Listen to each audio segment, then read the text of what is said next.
Please remember to like the video and also consider subscribing. Now the news. The Integrity Commission has determined that House Speaker Marisa Dalrymple-Philibert should be charged for making a false statement in her statutory declaration.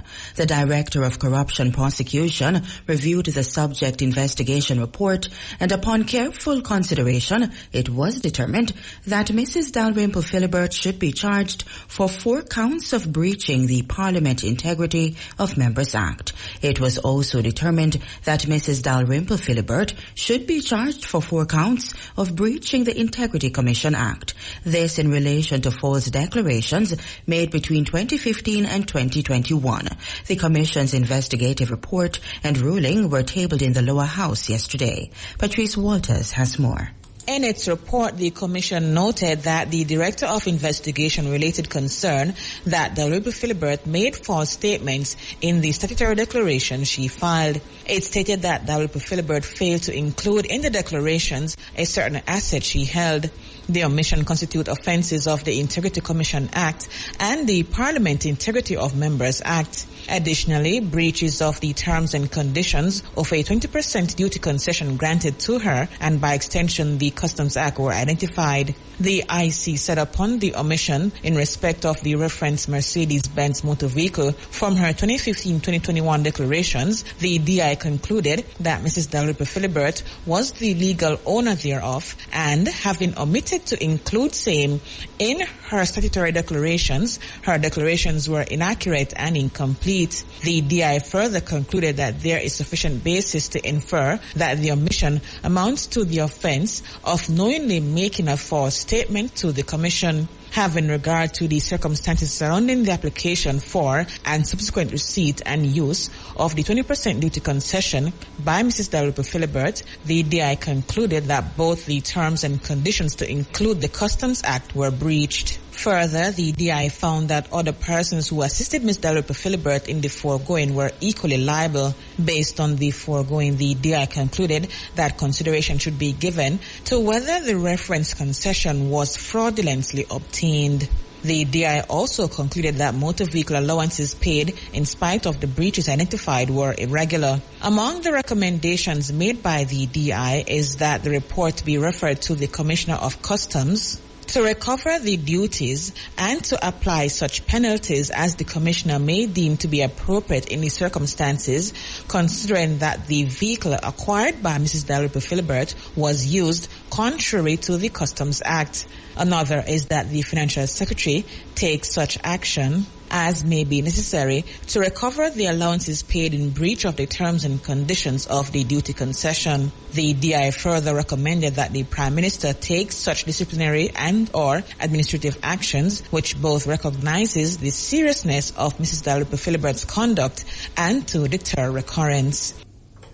The opposition has called on House Speaker Dalrymple-Philibert to resign pending the outcome of deliberations on the report from the Integrity Commission regarding false declaration. When the report and ruling from the Commission was tabled in the lower house yesterday, the Speaker referred the matter to the Integrity Commission, Oversight and Ethics Committees. Mr. Golding rose to pose questions but was not allowed by the Speaker, resulting in all the opposition MPs walking out. At a subsequent press briefing, Opposition Leader Mark Golding said it is untenable for Dalrymple-Philibert to continue as Speaker with a cloud of corruption hanging over her head. In our view, it is absolutely untenable that Jamaica's Parliament can have somebody holding the office of Speaker who is subject to criminal prosecution for a corruption-related offence. It is untenable for us as parliamentarians to sit in Parliament and have the affairs of Parliament adjudicated by somebody in that situation. Not to mention our public image, our international image as a proud democratic nation with among the parliamentary democracies of the world. To have a situation where our Speaker has that cloud unresolved hanging over her. She has to step down, and it is a duty of the Prime Minister. However inconvenient it may be for whatever reasons, it is his duty to remove her. He's the one who appointed her. He should remove her from office until that matter is resolved.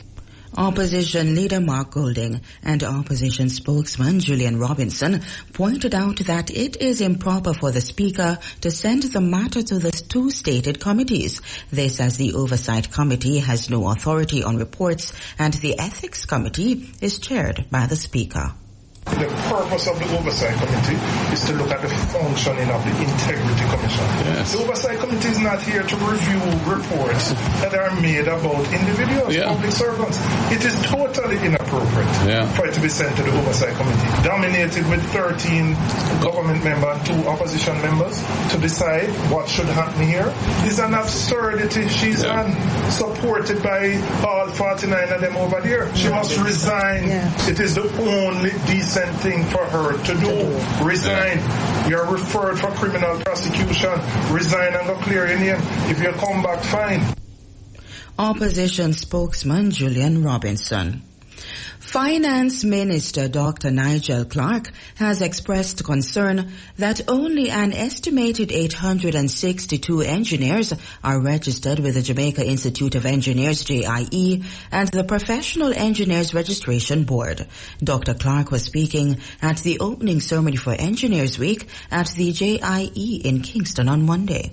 Noting the government's plan to build out the country's social and physical infrastructure, Dr. Clarke said the number of registered engineers has to be vastly improved to meet the demand of future projects. Last week at the opening ceremony for the Maypen to Williamsfield leg of Highway 2000, Prime Minister Andrew Holness noted that fewer than 20 Jamaican engineers were employed to the project. This, he said, was due to a limited number of professionals within that group. Like Dr. Clarke, the Prime Minister stressed the need for more engineers in the country. The Private Sector Organization of Jamaica, PSOJ, remains committed to the well-being of the nation's senior citizens.